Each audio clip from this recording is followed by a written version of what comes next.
सोच बदलने वाली 3 कहानियाँ। बेस्ट मोटिवेशनल और इंस्पिरेशनल स्टोरी हिंदी में। नंबर 1, जीवन का रहस्य। आज मैं आपको एक कहानी बताने जा रहा हूँ, वह प्रभु श्री राम के बारे में। वह कहानी ही नहीं बल्कि हमें जीने का एक सही तरीका बताया है। तो चलो दोस्तों शुरू करते हैं वह कहानी। ये कहानी उस समय की है जब प्रभु श्री राम लंका की ओर आगे बढ़ रहे थे और बीच में एक समुद्र पड़ा और उस समुद्र को पार करने के लिए सभी वानरों ने पत्थरों पर श्री राम लिखकर फेंकना शुरू किया और वह पत्थर तैरने लगे। सभी वानर बड़े बड़े पत्थरों को 1-1 करके फेंक रहे थे और वो पुल तैयार हो रहा था।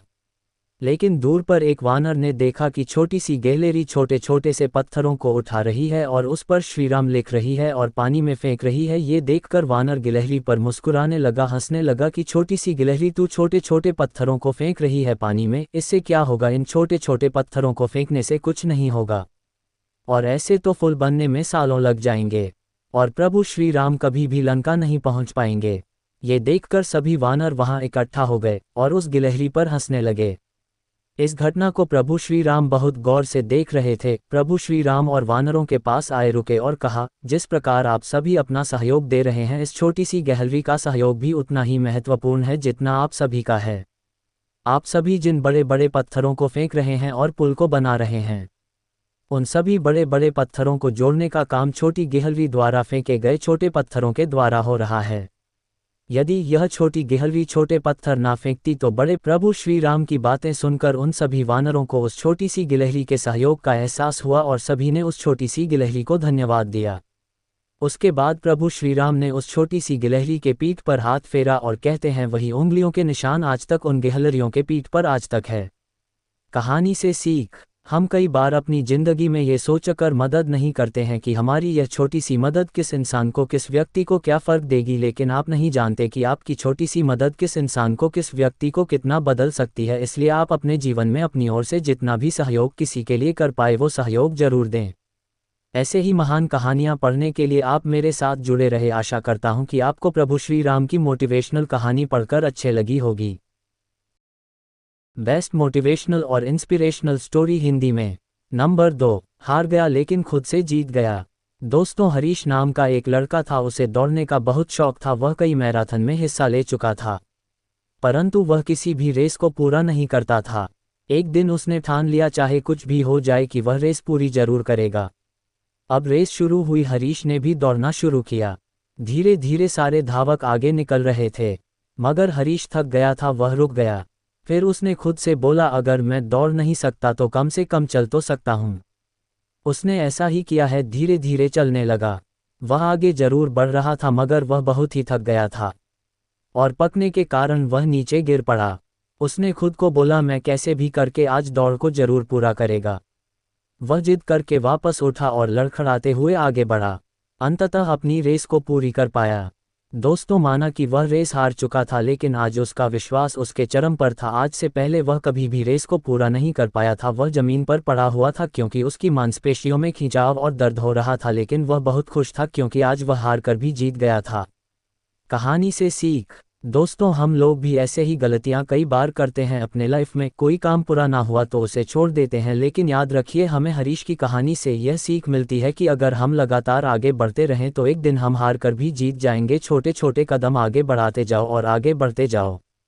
दोस्तों, कभी भी हमें कोई काम नहीं हो रहा, नहीं हो पाया, ऐसा कहकर नहीं छोड़ना है। हमें उस काम को पूरा जरूर करना है और अपने मन में ठान लेना है कि अभी नहीं तो कभी नहीं, मैं ही हूँ जो इसको कर सकता हूँ।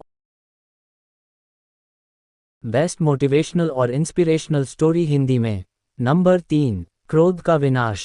एक बार की बात है, गौतम बुद्ध गांव में पेड़ के नीचे बैठकर गांव वालों को क्रोध के ऊपर समझा रहे थे। उसके ऊपर सत्संग दे रहे थे और समझा रहे थे कि किस प्रकार क्रोध एक इंसान को किस तरीके से पूरी तरह नष्ट कर देता है। जब किसी इंसान को क्रोध आता है तो वह किसी के बारे में नहीं सोचता है, मूर्ख बन जाता है और इस प्रकार की हरकतें करने लग जाता है जिससे उसका विनाश निश्चित होता है। सारे गांव वाले इस बात को बहुत ही ध्यान से सुन रहे थे कि क्रोधित व्यक्ति कभी भी अपना आपा खो सकता है और किसी के साथ ही कोई भी व्यवहार कर सकता है।